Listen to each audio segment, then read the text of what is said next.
दिए में जो फूल बत्ती लगती है, गोल बत्ती लगती है, गोल वाली, ये बत्ती हमेशा कोई विष्णु भगवान की पूजन कर रहे हो, शिव जी की पूजन कर रहे हो, कोई अन्य देवता का अगर आप स्मरण कर रहे हो तो गोल बत्ती लगाई जाती है। भगवान के मंदिर में पूजन कर रहे हो तो गोल बत्ती लगाएं।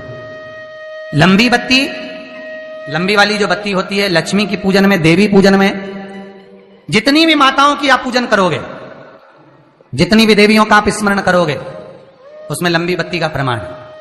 पितरों की पूजन में लंबी बत्ती का प्रमाण है। पितरों को कभी गोल बत्ती नहीं लगती। आप मटके के पास में, परिंदे के पास में, जल के पात्र के पास में कोई भी अगर दिया लगाएंगे तो वहां गोल बत्ती रखकर लगाएंगे तो घर में लक्ष्मी नहीं टिकेगी। कई लोग कहते हैं कि परिंदे के पास, मटके के पास में, पानी के स्रोत के पास में जहां जल भरते हैं, हंडा रखते हैं, टंकी रखते हैं, वहां पर मटके के पास बत्ती लगाओ, दिया लगाओ, पितर शांत रहेंगे। तो पितरों को शांत करो, मना नहीं है, पर दिया लगाने का नियम है कि पितरों को अगर आप दिया लगा रही हो मटके के पास, परिंदे के पास, या अमावस्या के दिन पितरों के लिए अगर दीप लगा रही हो तो गोल बत्ती अगर लगाओगी तो कार्य कभी सफल नहीं होगा। धन आएगा जाएगा, टिकेगा नहीं। इसलिए पितरों के लिए अगर दिया लगाना है, पूर्वजों के लिए दिया लगाना है, पितरों के लिए अगर दीप लगाना है तो लंबी बत्ती लगाइए। लंबी बत्ती महाराज, लंबी बत्ती का प्रमाण हमारे यहां शास्त्र का, गोल बत्ती का प्रमाण। और सुंदर चरित्र कहा, यदि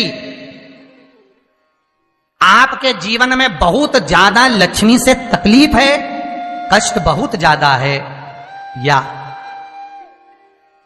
इसलिए शायद कहा जाता है कि भगवान को सर्वश्रेष्ठ कौन सा चंदन अच्छा लगता है। आपको पहले भी कथा में कहा, आगरा की कथा अगर किसी ने सुनी होगी तो उसमें वर्णन किया। भगवान को सर्वश्रेष्ठ चंदन कौन सा, भगवान को सर्वश्रेष्ठ चंदन कौन सा प्रिय है, वो कौन सा चंदन है जो भगवान विष्णु को लगाएं, राम को लगाएं, कृष्ण को लगाएं, वो कौन सा चंदन है जो श्री हरि को लगाया जाए। तो जीते जी भगवान विष्णु एक बार गले लगाते हैं, उसको कहते हैं हरि चंदन। कौन सा चंदन है? हरि चंदन। हरि चंदन बाजार में नहीं मिलेगा, हरि चंदन आपको बनाना पड़ेगा।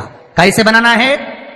तुलसी जब सूख जाए उसकी जड़ को निकाल लिया जाए, वो जड़ को पानी में धो लिया जाए, धोने के बाद उसको सिलवट्टे पर, पत्थर पर घिसा जाए, और घिसकर उसमें थोड़ा सा कुंकू, रोली डालकर तैयार कर कर जो भगवान विष्णु के मस्तक पर, कृष्ण राम के मस्तक पर लगा देते हैं, और उसकी एक बिंदी अपने हृदय पे लगा लेते हैं। जीते जी भगवान एक बार उसको गले लगाते ही हैं।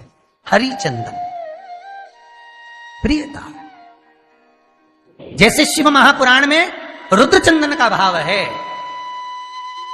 शिव महापुराण में रुद्र चंदन का प्रमाण दिया जाता है। अगर आपने लिंग पुराण पढ़ी हो तो उसका 5वां स्कंद अवश्य पढ़िएगा महाराज, और शिव महापुराण अगर पढ़ रहे हो तो उसका कुमार खंड पढ़िएगा, जिसमें रुद्र चंदन का प्रमाण है। रुद्र चंदन कैसा, रुद्र चंदन का प्रमाण कैसा?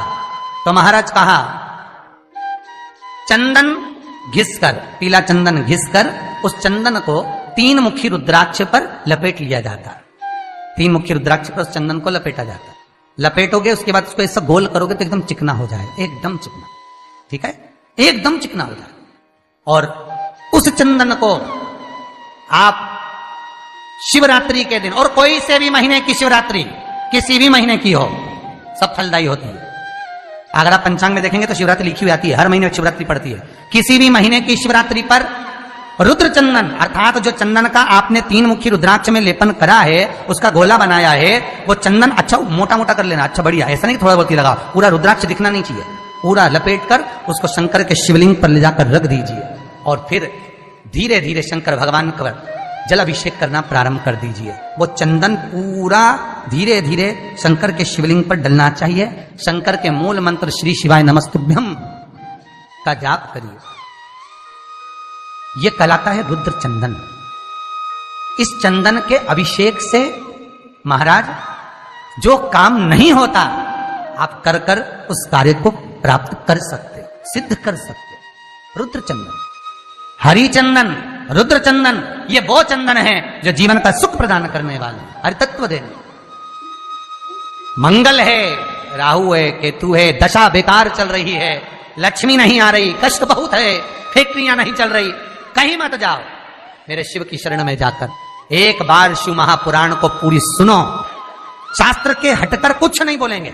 जो शास्त्र सम्मत है, स्कंद पुराण में, विष्णु पुराण में, नर्मदा पुराण में, लिंग पुराण में, शिव महापुराण में, भविष्य पुराण में जितनी जितनी बातें लिखी होती है उसको छाट छाट कर लेकर आते हैं, आपको बता देते हैं कि आप ये कर लो, उससे फायदा मिल जाएगा। कोई ज्योतिषी नहीं, कोई कुछ नहीं, बस केवल भजन करो, शंकर का अनुमोदन करो और विश्वास रखो शंकर पर, तो किसी को 1 रुपया देने की जरूरत नहीं पड़ेगी। भजन करो, विश्वास शंकर पर रखना, जन्म मरण और परण वो देगा, सुख वो देगा, समृद्धि वो देगा। जिसके घर में बहु रिद्धि सिद्धि हो, जिसके घर में अमोद और प्रमोद पोते हो, जिसके घर में शुभ और लाभ दरवाजे पर बेटे बनकर विराजमान होते हो, जिसके घर में स्वयं अखंड सौभाग्य देने वाली पार्वती हो, जिसके घर में लक्ष्मी देने वाली लक्ष्मी बेलपत्र के पेड़ के नीचे झाड़ू लगाती हो, जो स्वयं सरस्वती को स्वर प्रदान करता है वो शंकर है।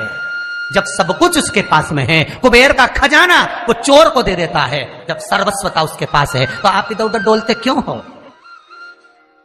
क्यों डोलो? उस पर विश्वास रखो। वो शंभु, वो शंकर, वो त्रिकालदर्शी, वो कैलाशी, वो अविनाशी सुख देगा, आनंद देगा। पाने का तरीका केवल उसको रिझाओ। जो मंदिर आपसे दूर हो, जिस मंदिर में कोई नहीं जाता, जिस मंदिर में कोई दिया तक नहीं लगाता, उस मंदिर में तुम जाओ और उस मंदिर में एक दिन जाकर प्रकाश कर कर आना, एक बार दिया जला कर आना, मंदिर की सफाई कर आना, शंकर जी पे जल चढ़ाकर उनको स्नान कराकर कोई पत्ती पेड़ पौधे की पास में तोड़ के चढ़ाए आना। 2-4 बार कर कर देखना कितना शांति, कितना धीरज, कितना आनंद, कितनी समृद्धि, कितनी लक्ष्मी मिलती है। तुम करोगे तुम्हारा पेट भराएगा, हम करेंगे हमारा पेट भराएगा। स्वयं करिए। तो ब्रह्मलोक के देवता ब्रह्मा हैं, वैकुंठ के देवता भगवान विष्णु हैं, और मृत्यु लोक का अगर कोई देव है तो वो महादेव है, केवल शंकर, केवल शिव, मृत्यु लोक का देव। अभी एक विचार करो, तुम्हारे घर में अगर थोड़ी सी तकलीफ आई तो सबसे पहले अमेरिका में लड़का रह रहा वो आएगा क्या? पूना में बच्चे रह रहे हैं वो आएंगे क्या? इंदौर में बेटी रह रही वो आएगी क्या?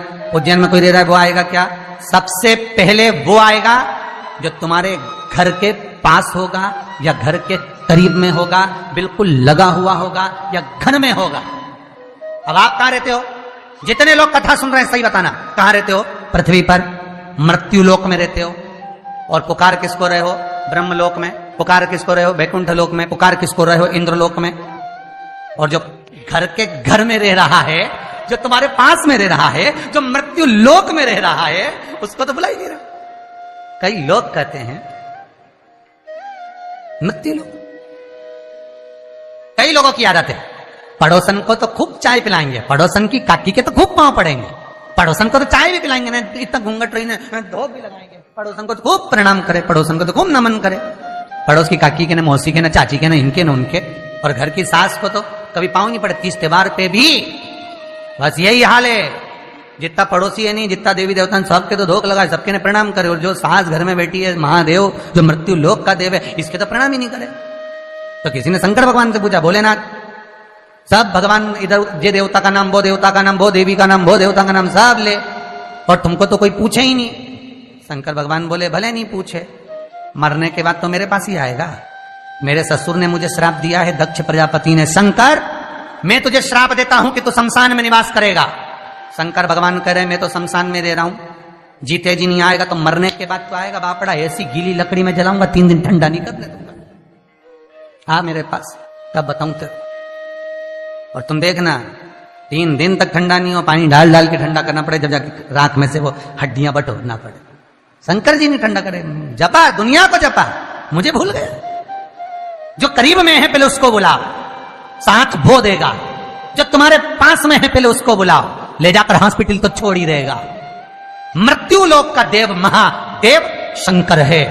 कष्ट भी हो तो पहले उससे कहो, दुख भी है पहले उससे कहो, रोग भी है पहले उससे कहो, अदालत में केस भी चल रहा है उससे कहो, पेशी करने जा रहे हो पहले उससे कहो।